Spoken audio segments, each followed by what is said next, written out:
The Grand Chamber of the Galactic Council was a massive structure that floated in space like a jewel.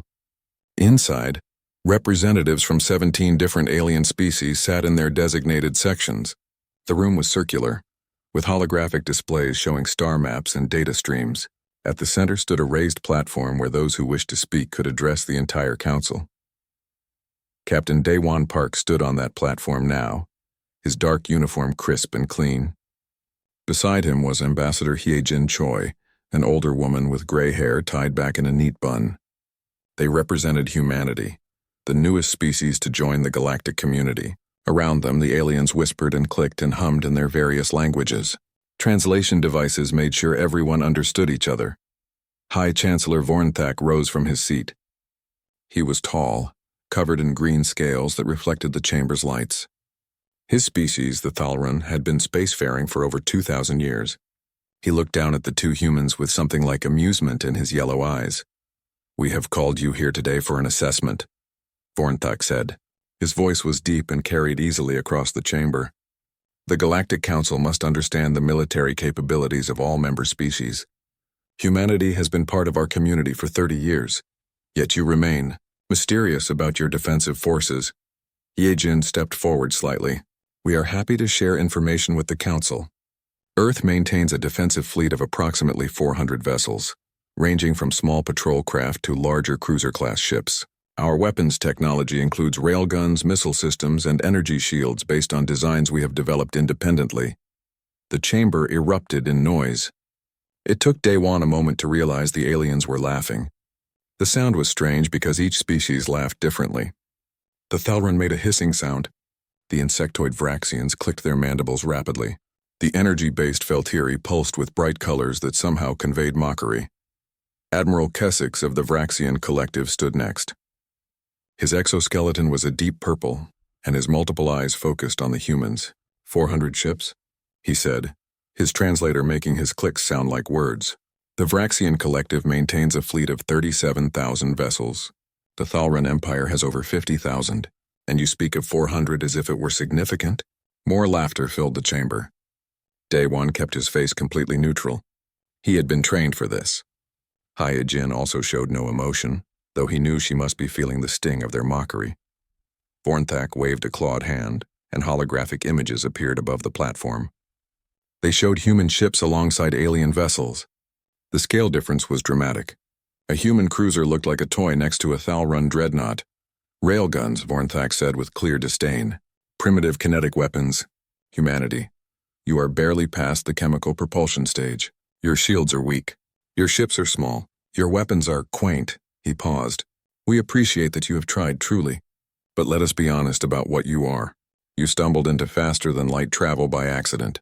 You found ancient technology on one of your colony worlds and reverse-engineered it without truly understanding it. You are children playing with tools meant for adults."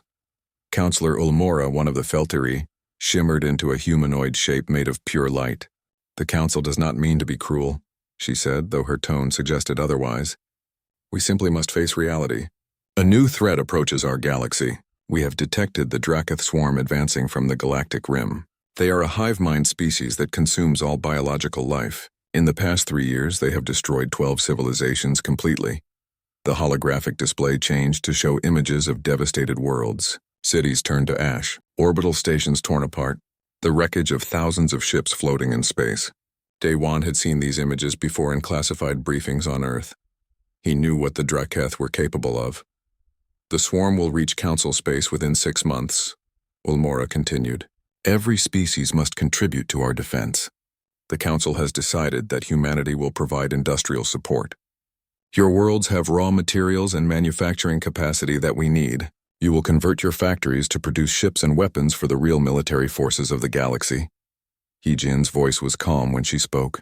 "And if we decline this request?" Vornthak leaned forward. "It is not a request, Ambassador. It is a requirement of Council membership. You will comply, or you will face consequences."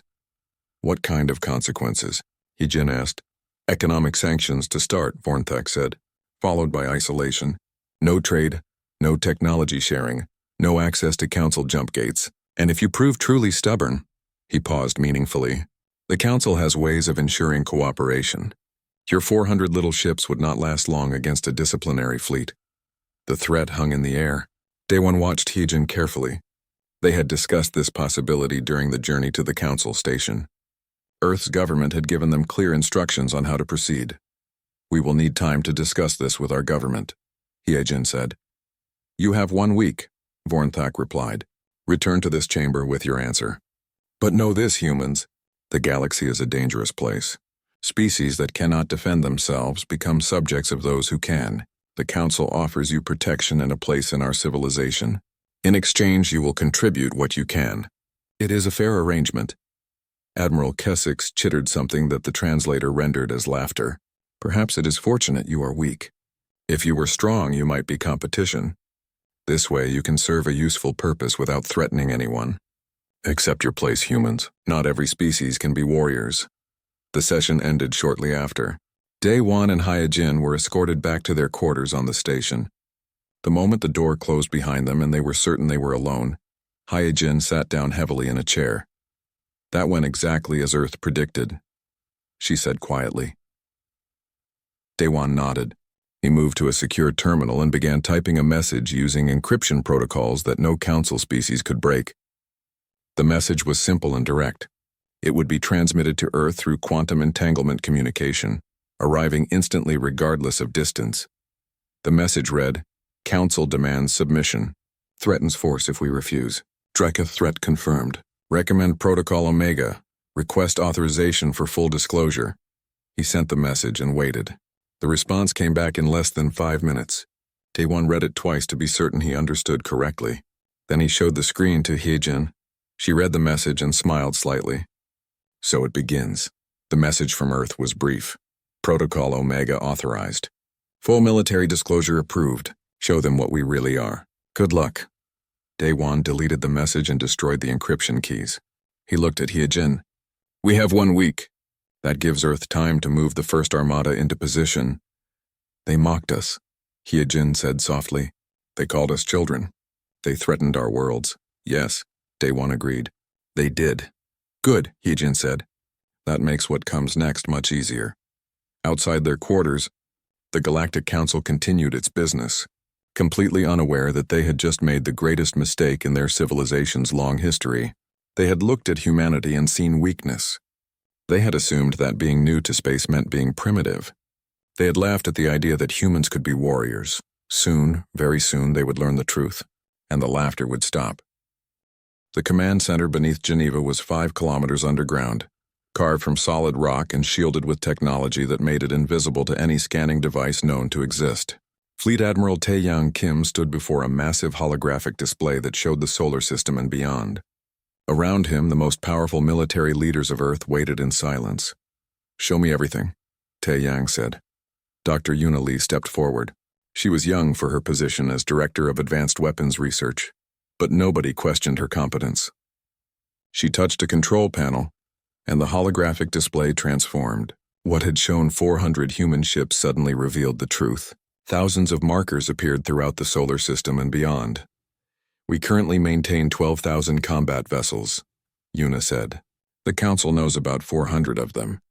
The rest are hidden in classified shipyards throughout the solar system, in pocket dimensions, and in deep space facilities that do not appear on any map we have shared with the aliens.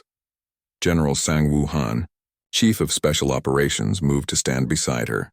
He was an older man with gray at his temples and scars on his hands from his years as a field operative. When we first encountered alien civilizations 30 years ago, we made a critical decision. We realized immediately that if we showed our true military strength, we would be perceived as a threat. The galaxy's political structure depends on balance. If we had revealed ships and weapons superior to Council technology, we would have triggered an arms race or a preemptive strike against Earth. So we lied, President Bo Ra-Chen said from her seat at the table. She was a small woman with sharp eyes that missed nothing. We showed them what they expected to see. Primitive humans, lucky to have space travel, stumbling around with crude technology. We let them laugh at us while we watched and learned everything about them. Taeyang studied the display. What about the Draketh? Yuna changed the display again. It now showed the galactic rim, where a massive red cloud indicated the location of the swarm. We have been monitoring them for 2 years using long-range stealth drones. The Council believes the Dreketh are an unstoppable force. They have destroyed 12 civilizations, this is true. But those civilizations fought using tactics and technology similar to what the Council employs. They tried to overwhelm the swarm with numbers. They used conventional weapons that the Dreketh quickly adapted to. They failed because they were fighting the wrong way. And we can fight the right way? President Chen asked. Yes, Una said with complete confidence. The Dreketh are a hive mind. They adapt quickly to threats, but their adaptation follows predictable patterns. We have spent 2 years studying those patterns. We know how they think, how they move, how they evolve their defenses. More importantly, we have weapons they have never encountered. She brought up specifications for weapon systems. Tae-Young had seen these before, but it still impressed him. Quantum disruptors that erased matter at the subatomic level, antimatter torpedoes that created microscopic black holes, causality weapons that could destroy a target before the weapon was even fired, creating time loops that removed enemies from existence retroactively. These weapons violate several Council treaties. General Sang-woo noted. The Council writes treaties to limit each other, Tae-Young replied. They never imagined weapons like these were possible. We did not sign those treaties. We are not bound by their rules. Colonel Jiwon Kang entered the chamber. She commanded the Ghost Fleet, humanity's most classified military asset. She moved like a predator, every step controlled and purposeful. The Ghost Fleet is ready for deployment, she said. 2,000 vessels equipped with perfect stealth technology. The aliens cannot detect us with any scanning method they possess. We have been operating throughout Council space for 5 years, gathering intelligence, and they have never once seen us. Tae-Young turned to face the assembled leaders. The Council has given us an ultimatum. Submit to their authority. Convert our industrial capacity to serve their needs and accept a subservient role in the galaxy. If we refuse, they will take what they want by force. They threatened us, President Chen said quietly. They mocked us. They called us children. They did, Tae-Young agreed. The question before us now is simple. Do we continue hiding, or do we show them the truth? The room fell silent. This was the decision that would define humanity's future in the galaxy. If they continued to hide, they would survive but never be respected. The Council would extract resources from Earth for generations, treating humanity as a lesser species. But if they revealed their true strength, they would shatter the galactic power structure. The consequences were impossible to fully predict. President Chen stood. I did not become president to watch humanity bow to aliens who think we are weak. For 30 years we have played this game. We have been patient. We have been careful. But there comes a time when hiding your strength is the same as being weak. The Dreketh are coming. The Council cannot stop them. We can. I vote to reveal our capabilities and offer them a new arrangement. Not as their servants, but as their equals. One by one, the other leaders voted. The decision was unanimous. Tae-Young allowed himself a small smile. Very well. Dr. Yuna, prepare the first armada for deployment. General Sang-woo, coordinate with Special Operations to begin moving our hidden assets into position. Colonel Jiwon, I want the Ghost Fleet ready to deploy within 48 hours. And someone contact Captain Daewon on the Council station. Tell him to inform Ambassador Hyejin that she should prepare for a very interesting Council session. Yuna pulled up deployment plans. The first armada consists of 3,000 vessels, including our newest dreadnought, the TFS Indomitable. We have been building it in secret for 15 years. It is twice the size of the largest Thal-run dreadnought and carries weapon systems that the Council has never seen. How long to move the armada into Council space? Tae-Young asked. Using conventional faster-than-light travel, it would take weeks, Yuna replied. But we do not need to use conventional travel. We have fold space technology. We can open a gateway directly from the solar system to any location within 10,000 light-years. The armada can be in Council space in seconds. President Chen looked at the holographic display showing all of humanity's hidden military assets. 30 years ago, when we first met the aliens, we made a choice. We decided to be underestimated rather than feared. That choice kept us safe while we learned about the galaxy. But now the galaxy is in danger and the Council is too arrogant to save itself. They need us even if they do not know it yet. General Sang-woo spoke quietly. There is risk in this. Once we reveal our strength, we cannot hide it again. The Council may unite against us. We could find ourselves fighting the entire galaxy. That is a risk we must take, Tae-Young said. Better to fight standing up than to serve on our knees. Besides, the Council is not stupid. Once they see what we can do, once they understand that we are not the primitive species they thought, they will realize that cooperation is better than conflict. And if they do not realize that? Sang-Woo asked. Taeyang's expression hardened. Then we will teach them. Humanity has been fighting wars for 10,000 years. We have studied strategy and tactics longer than some Council species have existed. We know how to fight. We know how to win. And if the Council wants to test us, they will learn a lesson they will never forget. In the Mars orbital shipyards, massive vessels began warming their engines. On Titan, research stations uploaded final weapon specifications to fleet computers.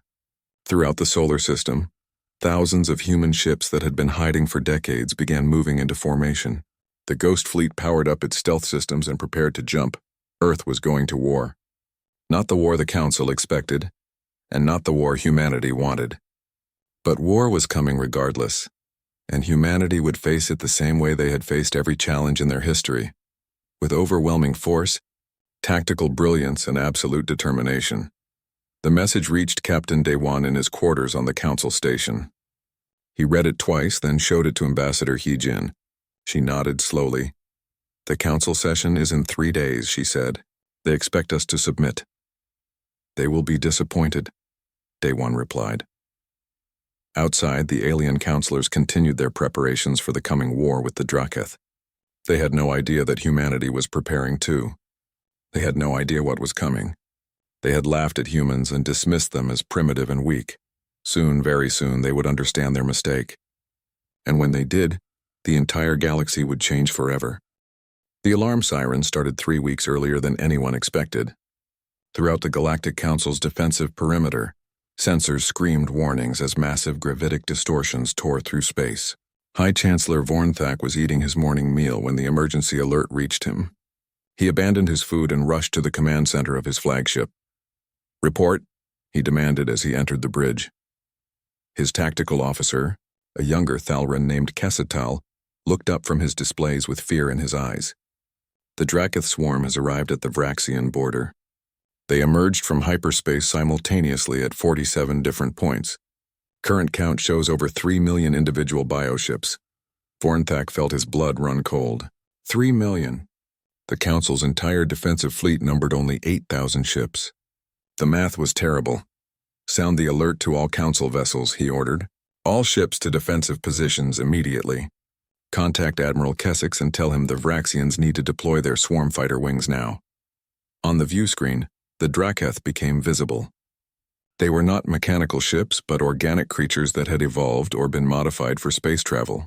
They ranged in size from small fighters the size of a human car to massive hive carriers as large as moons. Their bodies were dark and segmented, covered in bioarmor that could heal itself. They moved through space like schools of fish, thousands of them flowing in perfect coordination. The Council fleet scrambled to meet them. Ships from 7 different species moved into formation along the border. The Thalran brought their heavy cruisers and dreadnoughts. The Vraxians deployed clouds of light attack craft. The Feltiri formed energy barriers designed to slow the swarm's advance. It looked impressive. 8,000 ships working together should have been enough to stop any threat. It was not enough. The Draketh did not pause or slow down. They flowed forward like a wave, and when they hit the first line of Council ships, the slaughter began. Vraxian fighters attacked in their traditional swarm formation, thousands of small craft trying to overwhelm the enemy with numbers. The Draketh bioships simply opened their mouths and breathed clouds of acid that dissolved the fighters' hulls in seconds. Thousands of Vraxian pilots died screaming as their ships melted around them. The Thalran heavy cruisers fired their main weapons, massive energy beams designed to cut through the heaviest armor. The beams struck the Draketh bioships and burned through their outer layers. But the creatures simply regenerated. Their bodies healed faster than the cruisers could damage them. Worse, the Draketh adapted. After being hit by energy weapons a few times, their bioarmor changed to reflect and absorb the beams. The same weapons that had killed them minutes before became useless. Admiral Kessex watched his fleet being destroyed from his command ship. His tactical displays showed disaster at every position. The Draketh were not just winning. They were barely slowing down. He opened a channel to Vornthak. "We cannot stop them," Kessex said, his translator making his panicked clicks sound almost calm. They adapt to every weapon we use. They heal faster than we can damage them, and they are reproducing. That last part made Vornthak's skin go cold. Reproducing? They consume the destroyed ships, Kessex explained. Both theirs and ours. They break down the matter and use it to grow new bioships. Every ship we lose makes them stronger. It was a nightmare. The Draketh were not just an enemy fleet. They were a living organism that fed on death and grew stronger from combat. The more the Council fought, the more they fed the swarm. On the Council station, Captain Daewon watched the battle through tactical displays. Ambassador Heejin stood beside him, her face grave. They could see everything. The Council ships being overwhelmed, the Draketh pushing forward, the defensive line collapsing. How long until they break through? Heejin asked quietly. At this rate, 12 hours, Daewon replied. Then they will reach the Vraxian colony worlds. 40 billion civilians with no defense. Heejin closed her eyes. Contact Vornthak. Tell him we can help. Daewon opened a secure channel to the Thalrun flagship. Vornthak's face appeared on the screen. He looked exhausted and desperate. Behind him, damage control teams were fighting fires. High Chancellor, Daewon said formally. Earth offers military assistance. We have ships that can— No, Vornthak interrupted. Humans, this is not your fight. Your 400 primitive ships would die in minutes against the swarm. Stay out of our way. This battle is already won. Chancellor, with respect, your fleet is losing, Daewon said carefully. Vornthak's eyes flashed with anger. We do not need help from children. The Council has defended this galaxy for 3,000 years. We will not be saved by a species that barely knows how to fly. End this transmission and stay clear of the combat zone. The screen went dark. Heejin sighed. He will not accept help. Pride will not let him. Then more will die, Daewon said quietly. The battle continued for 12 hours. The Council lost 3,000 ships. The Draketh lost count of how many bioships were destroyed. But it did not matter. For everyone that died, 3 more grew from the wreckage. The swarm was growing stronger while the Council grew weaker. Finally, the defensive line broke. The Draketh poured through the gap and headed directly for the Vraxian colony worlds. The sensors detected their target, Vrax Prime, the home world with a population of 15 billion. 2 other major colony worlds held another 25 billion civilians combined. None of those worlds had military defenses strong enough to stop even a small Draketh force. Panic spread through the Council chamber. Representatives from all 17 species gathered for an emergency session. Some blamed others for the defeat. Some called for immediate evacuation of the colonies.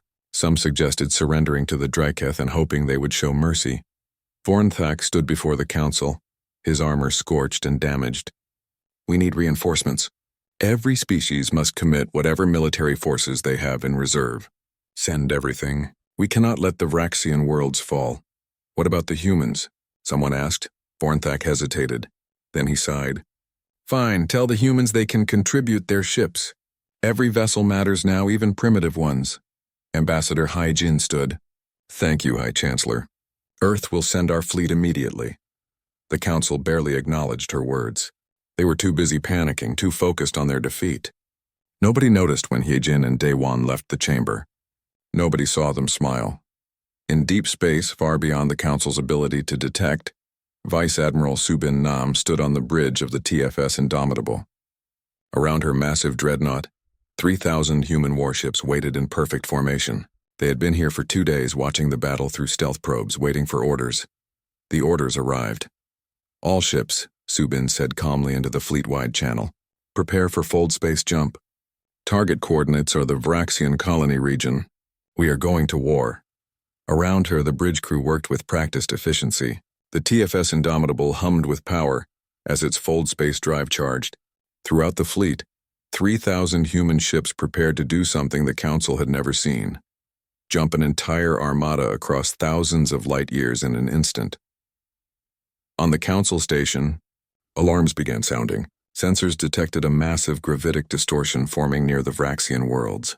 At first, the aliens thought it was more Draketh arriving. Then the distortion tore open and space itself seemed to split apart. Through the rift came humanity's first armada.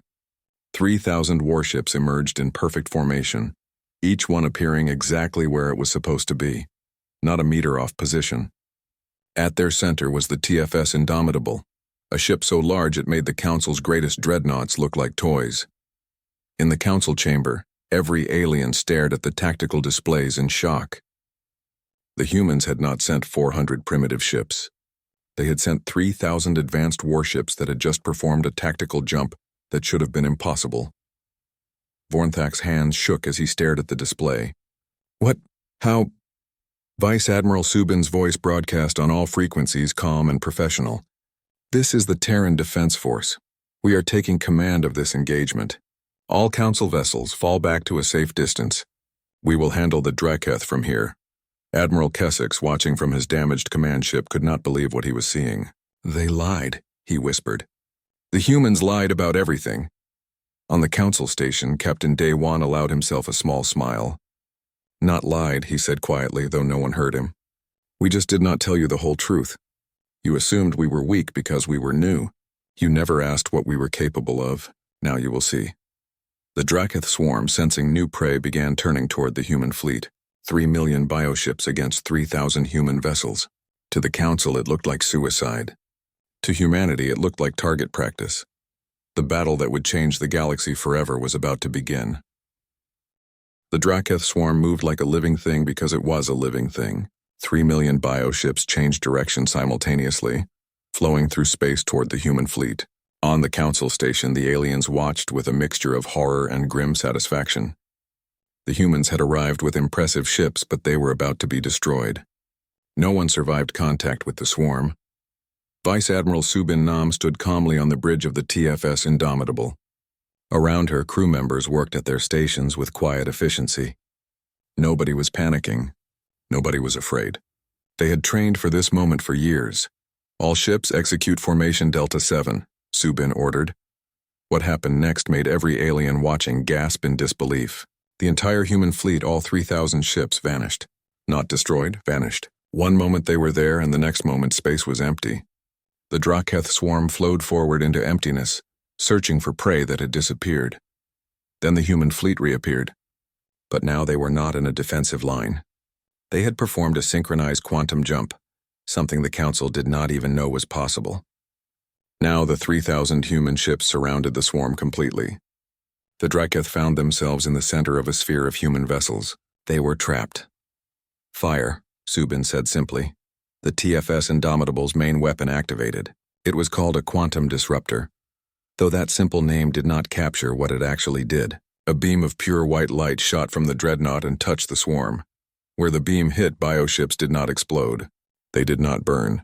They simply ceased to exist. 100,000 Draketh bioships were erased from reality in 3 seconds. No debris, no energy signature. They were just gone, as if they had never existed at all. On the council station, High Chancellor Vornthak stumbled backward from the tactical display. That is impossible, he whispered. That weapon, it erases matter at the subatomic level. The energy requirements alone. They have power sources we never imagined, Captain Daywan said quietly. He had been allowed to observe from the Council Command Center. Humanity has been studying physics for a very long time. The human fleet continued its attack.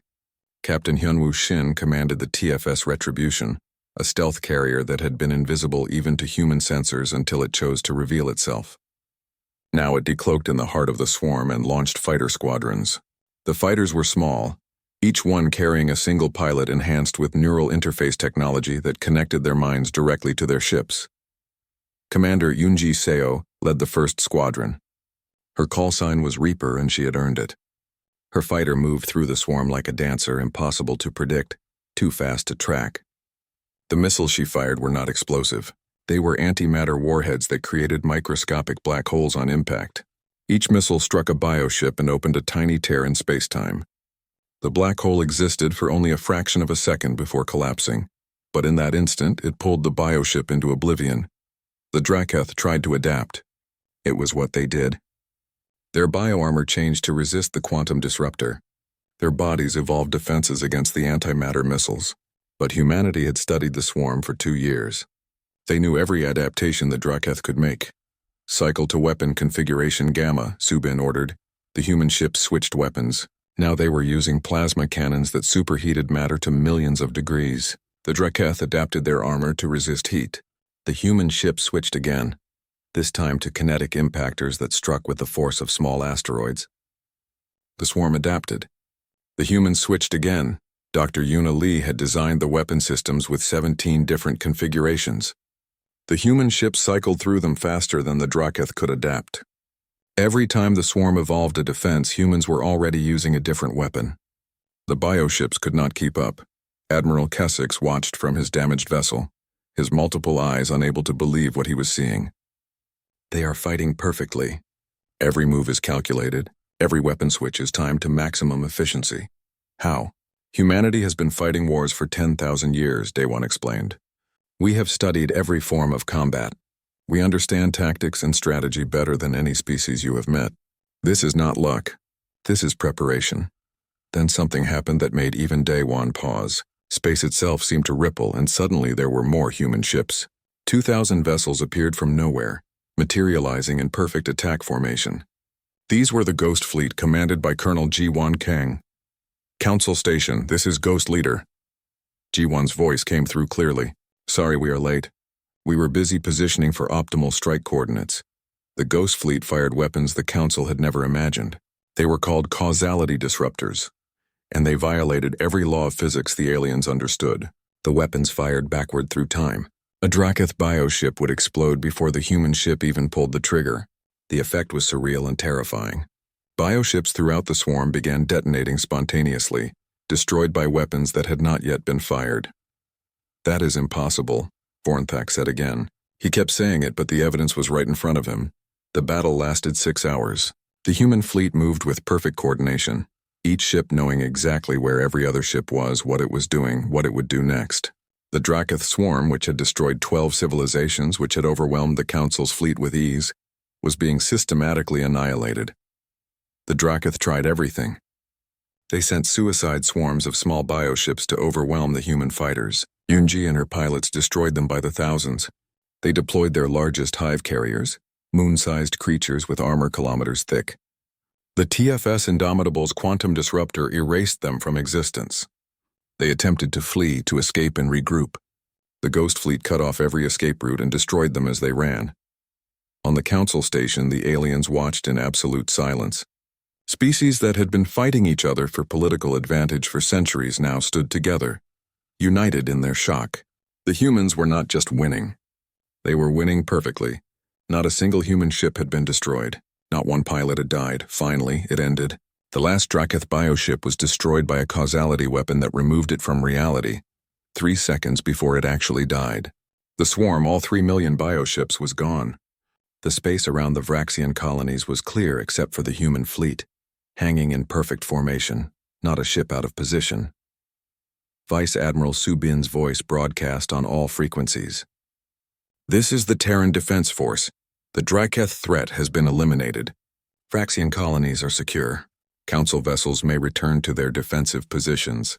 We will maintain a presence here until you are ready to resume normal operations.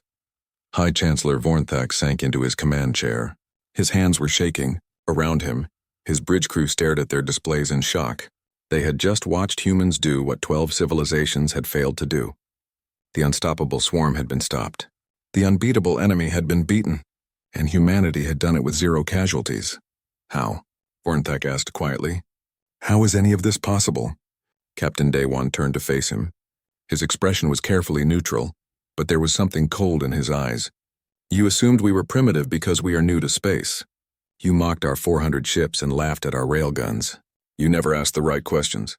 You never wondered what humanity did before we reached the stars. He gestured to the tactical display showing the human fleet. For 10,000 years, High Chancellor, humanity has practiced one thing better than any species in this galaxy: war. We have fought each other in every way possible. We have developed tactics and strategies across thousands of battlefields. We have studied the art of combat as both science and philosophy. We did not stumble into space.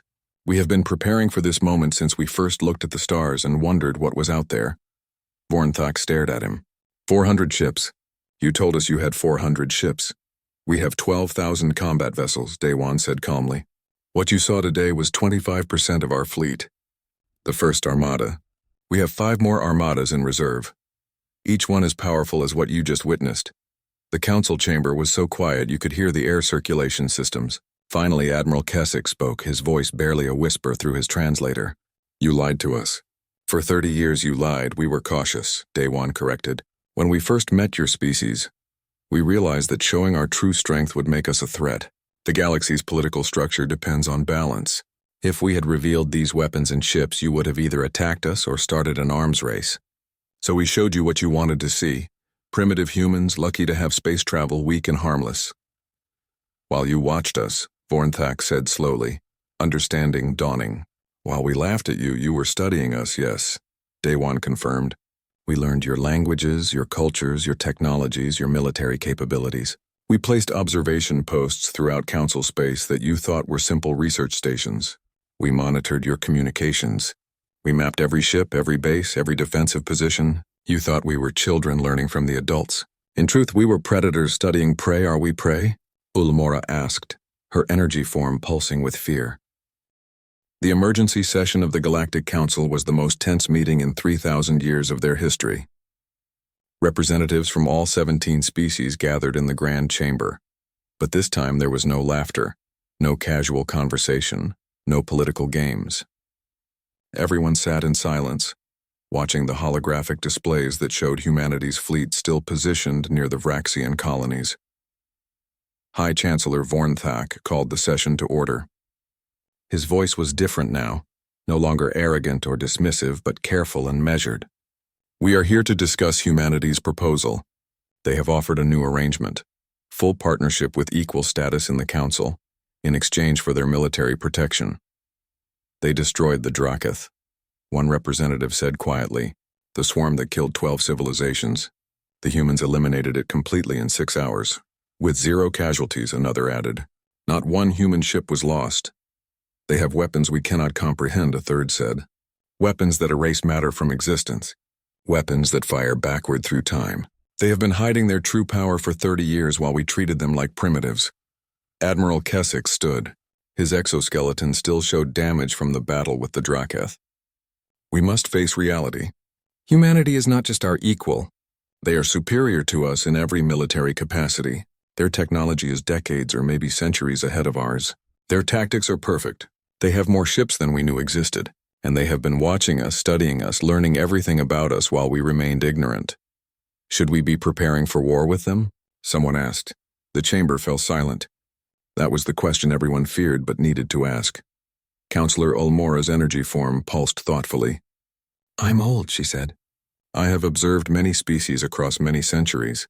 I have seen conquerors and I have seen protectors. Humanity had the power to destroy us at any time in the past 30 years.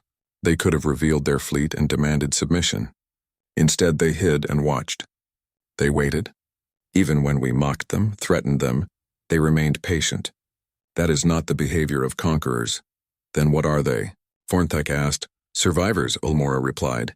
A species that learned through hard experience that revealing strength too early brings conflict. They are cautious predators who prefer to avoid fights they can win. That makes them more dangerous than simple warriors, but also more reasonable. Ambassador Hyejin Choi entered the chamber. She walked slowly to the central platform, her age showing in her careful steps. But her eyes were sharp and her voice was strong. The Council has a decision to make, she said. You can accept humanity as equal partners. We will share some of our military technology, enough to help you defend yourselves better, but not enough to threaten our advantage. We will protect Council space from external threats. We will trade fairly and work together for mutual benefit. Or you can refuse. You can try to maintain your old power structure. You can attempt to build weapons to counter ours. You can prepare for conflict with us. She paused, letting that sink in.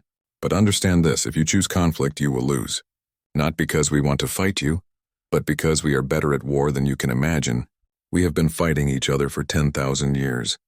We have perfected the art of combat in ways you have never needed to. We do not want to be your enemies, but we will not be your servants. Vornthak stood to face her. You lied to us. For 3 decades, you deceived the Council.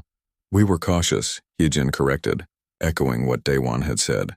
When a weak species joins a strong community, honesty can be fatal. We protected ourselves by appearing harmless. Now we have proven our worth. The question is whether the Council can accept that we are not who you thought we were. The debate lasted for hours. Some species argued for accepting the human terms immediately. Others wanted to negotiate for better conditions. A few suggested rejecting the offer entirely, though their voices grew quieter when reminded of what happened to the Dracoth. Finally, the vote was called.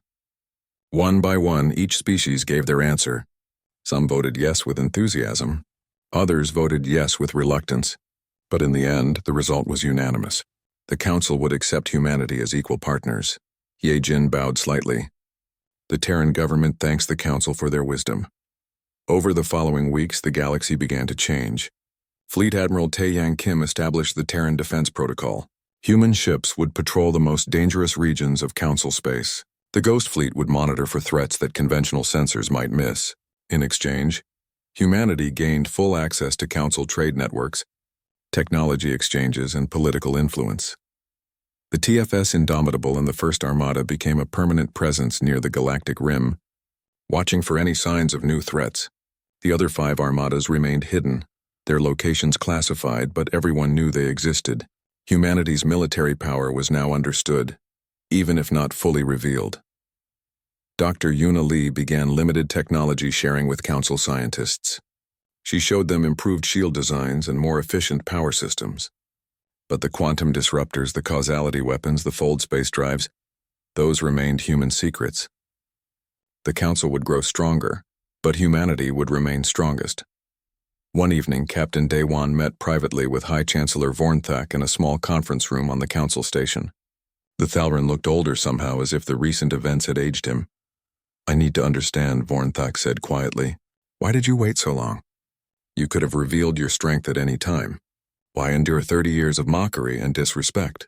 Daewon poured tea in old human custom. He offered a cup to Vornthak, who accepted it cautiously. On Earth, we have an old saying, "The greatest victory is the battle not fought."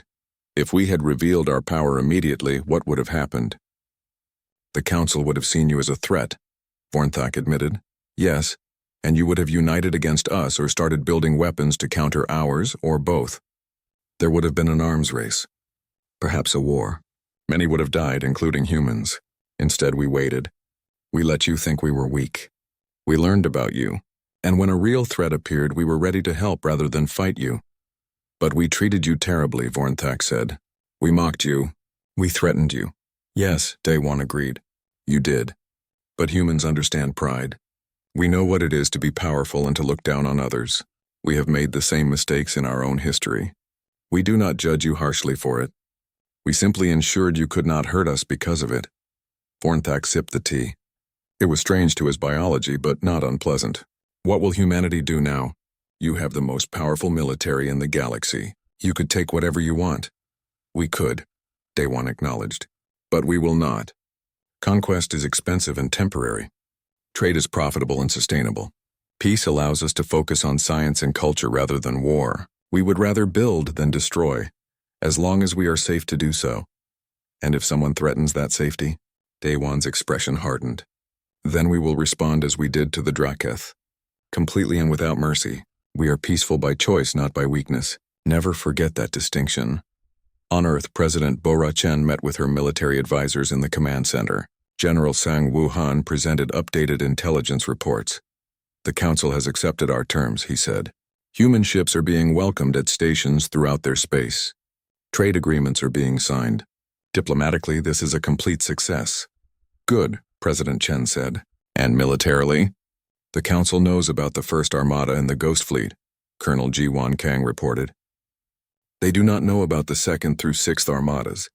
They do not know about Project Titan. They do not know that we can deploy 50,000 ships if necessary. Let us hope it never becomes necessary, President Chen said. Today we prevented one war. Let us not start another. Dr. Yuna pulled up classified research reports. The quantum disruptor can be improved. I have designs for weapons that would make it look primitive. The causality weapons have theoretical enhancements that could allow us to erase entire fleets retroactively. Should we continue development? Yes, President Chen said immediately. We showed the galaxy enough to earn their respect. We did not show them everything. We must maintain our advantage. The Council knows we are strong. They must never know exactly how strong. That uncertainty will keep them cautious. Fleet Admiral Taeyang nodded in agreement. The moment we reveal our full capabilities is the moment we lose our strategic advantage. Let them wonder. Let them guess. Let them believe we have shown them everything while we continue to develop weapons they cannot imagine. But let us also remember why we built these weapons, President Chen added. Not to conquer, but to protect. Not to dominate, but to ensure our survival. We have achieved what we set out to do 30 years ago.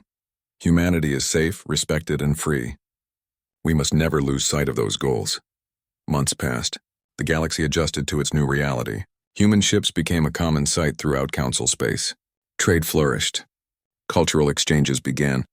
Humanity shared art, music, literature, and philosophy with alien species who were fascinated by the warrior poets who could destroy worlds, but chose to create beauty instead. On the Council station, Ambassador Heejin looked out at the stars. Captain Day One joined her, standing quietly beside her.